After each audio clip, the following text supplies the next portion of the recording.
But It has a lot of. I'll mention this too when we talk about the Camelot play, but it begins sometimes very simply, and then Betty gets into more of the quote unquote higher thought.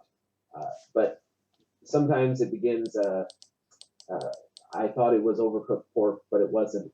And then she gets into the scene with Gorgeous George. I thought that was an interesting take too. You see some of the nasty side of Betty too. One time this woman is annoying her and she calls her a cunt, and she goes on from there. But Betty is an interesting character, and she falls in line with many of your other characters too, where you fill in the ambiguity of history.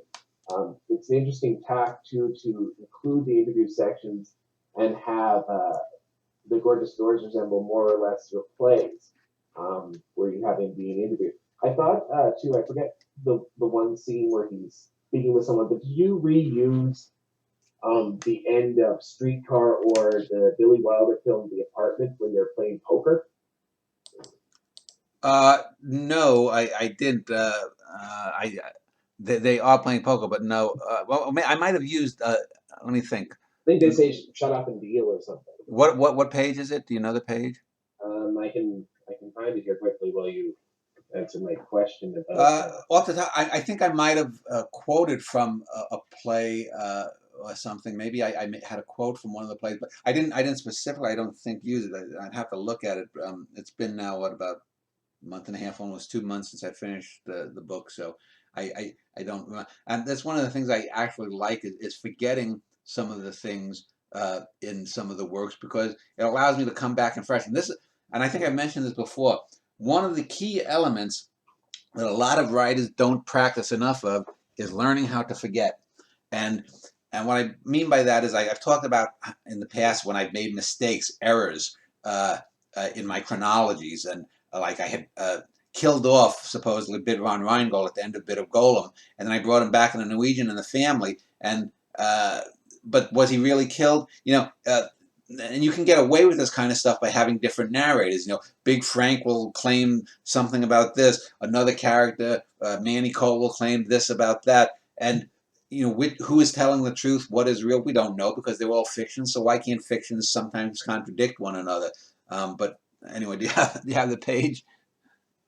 No, I don't. Okay. But I found an interesting section too, where it shows how Betty's narration segs into these free-floating thoughts. What page? What page? It's on page 112. It's the end of it. Okay. Just then, an old lady in her Sunday best passed by the front window and glared at Georgie and the new boy. Her look was not at him per se, but it so unnerved Georgie that for weeks after he told me about her eyes. Her eyes. Sometimes at night I am awed at the darkness. It is sort of like silences to hearing. I mean, yes, sometimes the night is filled with stars, but I prefer the nights when clouds cover all and things are so black that you think you can't see any details, but you do. In the imagination, you cast out into the perfect dark. It is both beautiful and scary. It is that thing that you do not know and will not speak of. It is the empty face of eternity. This is the bottom of page 112? Yes. Yeah, and I just thought that was an interesting way to end that chapter. What's interesting about Betty, and I was talking to someone about this too, is that the sections you almost feel like are at an end, and then you see another page coming, and you don't end at the traditional spots you would think to end. You don't end at the dramatic point. So it's almost as if this is what's more important to Betty, the sort of chapter end where she's eventually getting onto that. And because she's ambiguous character throughout history, you don't know how deep or not she is in real life. So I think that really works, filling in that character like that. Well, and giving her more depth than she probably otherwise had. Well, I mean, when you say historical, I mean, a lot of these characters, like Gorgeous George, is well known in the pro wrestling business, but in 300-400 years, is anyone going to care about 20th century professional wrestling? No. So he's, and she's a hanger on in a sense there to his life, but that another reason why I have Gorgeous George being interviewed and knowing some of these celebrities is it shows the difference in stature between the two of them. She was the good wife. She was the little wife. She's mentioned a couple of times condescendingly, I think by Bob Hope, when Bob Hope is talking about having many of his affairs with Hollywood actresses and whatnot. And there you can even see the difference between them, because at the time in the late 40s, Bob Hope was probably one of the richest actors in Hollywood. He had had a number of #1 hits, so he was like one of the top comedians of the day, and he's quite a bit above Gorgeous George stature-wise, although several times it's mentioned that Gorgeous George helped sell more TVs than anyone else in the land in the late 40s. He helped television get a foothold, and that's, from everything I've read, true, is that he was probably, millions of people tuned in to watch professional wrestling and boxing, but professional wrestling was the more entertaining. You can even Google some of Gorgeous George's matches going back 60-some years from late 40s, early 50s television. And there are enough little, historical reference points that it's a believable, little facet there that could have happened.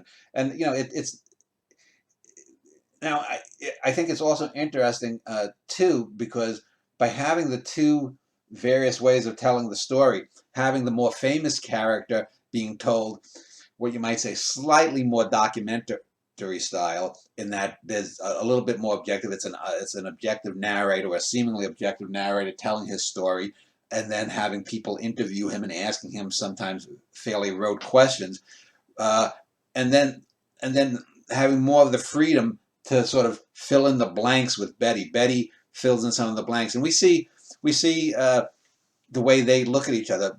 Gorgeous George, we only see him sharing the stage with her in his sections. In the earlier section, which is the last section, they're together, and he's wooing her, asking her to marry him. Otherwise, we hear her sort of being, just being called the wife, the good wife, and then the former wife, and he got remarried to another woman. Whereas with her, for those 5 years, we see us probably for the first 2/3, the first 2.5, 3 years, she seems to be very into wanting to help his career. But then you can see sort of a drawing away, and her sections start getting increasingly smaller. They're big in the beginning. The first section is the longest one. By the end, she's only got maybe about 7 or 8 little anecdotes per chapter, and which sort of shows the way that she's pulling away from that life and that marriage. She's less interested in him. She's less interested in talking about anything herself. And you can almost think that at some point, once they were divorced, she may have just stopped having these thoughts, and who knows? I don't know if she ever remarried or had other children.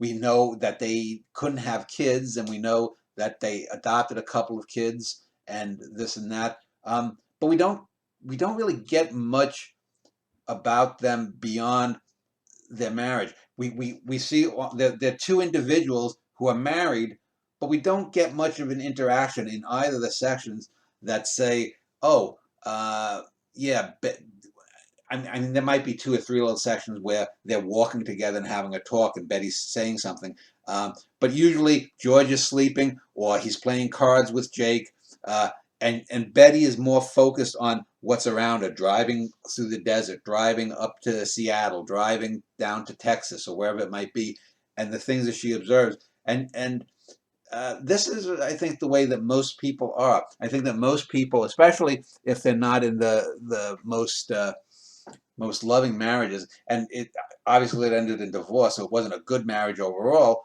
But we don't know if Gorgeous George was abusive. Some people claim that he was physically abusive to both of his wives. But I think it does a good job of putting these people forth. And just compare this. Now, I would not say this is by any stretch of the imagination anyway in comparison to some of the huge books that I've done in terms of works of art. But I think it's a great little novel, a great little portrait of this person. But if you compare it to, I forget, it's maybe 80,000, 90,000 words. Let me see. I don't even know at the top of my head here. Let me look what it says, how many words here. One of your novels. Yeah, it's So it's only 74,000 words. And I should, so it's a small one, but I should say, in the construction of it, I think we had mentioned one time when we talked privately, this is one of those books where I went totally away from how I usually write. What I did was I basically wrote most of the section that I wrote first was the Betty section. The Gorgeous George, I wrote the Betty first draft, then I wrote the George sections. Then I went back to Betty, went back to George, went back to Betty. And it was mostly the Betty sections that I just, let it all hang out. I just thought of her, and I would just start writing, almost like, like people say, a divine spirit comes into me. I just write. And I got the book up to, in mostly her section, with maybe about 10,000 words in the Gorgeous George section, to something like 86,000 words. Then I cut it back to about 56,000. I cut about 30,000 words. I then worked on the Gorgeous George section, got it up to maybe 70,000 or something. So I think it's probably about 2/3 Betty, 1/3 Gorgeous George in terms of the word count. I'm not certain, but then I puffed up the Betty stuff again. So I deliberately overwrote, because I wanted to have those sections where she's just coming off as uneducated, a slob and whatnot, and then concentrated on distilling down some of what came out into tighter, crisper things. And some of the stuff I just got rid of totally. Those 30,000 words, where are they? I know you kept sections of the Scorpion. They're gone. They're gone because they were meant to be throwaways. Okay. Whereas the section of Scorpion Swam you reused in Norwegian. Yeah, and that was me just at the time. I had a vile little bitch of a boss, and I was basically ranting against her, and so I cut about 7,000 words. But it made a perfect little filler piece for Norwegian in the Family, which came later. So. So you don't have the previous version. If you did, I would have been interested in seeing it. No, and I didn't keep it for the same reason. When I do interviews with people, I sometimes will be talking as I'm testing things, like I did with you. I'll sometimes be talking with them, and they'll mention things as we're talking before the interview or between the interview, when if I pause and they go get a cup of coffee. And sometimes people will talk afterwards, thanking me for the interview and mention something, because there have been some times when I've interviewed people. One time I interviewed this Buddhist fellow who said some things about Islam, and then his staff wanted me to cut that from the interview, and I said, no, I can't do that. But I ended up putting a thing where he disclaimed some of what he said and said it wasn't what he really believed or whatnot, which I don't know if it's true or not. But I don't want to ever be in the position where I have something on someone that if they fucked me over later, that I could release, because I'm a human being and I can be tempted that way. And in the same way, I didn't ever want this intentional throwaway stuff to make it elsewhere, because it was intentionally meant to be thrown away, and it would, in a sense, seem to be, I don't know, if I look at Betty as if she was a real person, these are things she might have said while she was taking a shit and farting on a toilet bowl, and you don't want to necessarily toss them in with the stuff where she's really thinking. And so, for the character's sake, I treated her as a real person and got rid of that.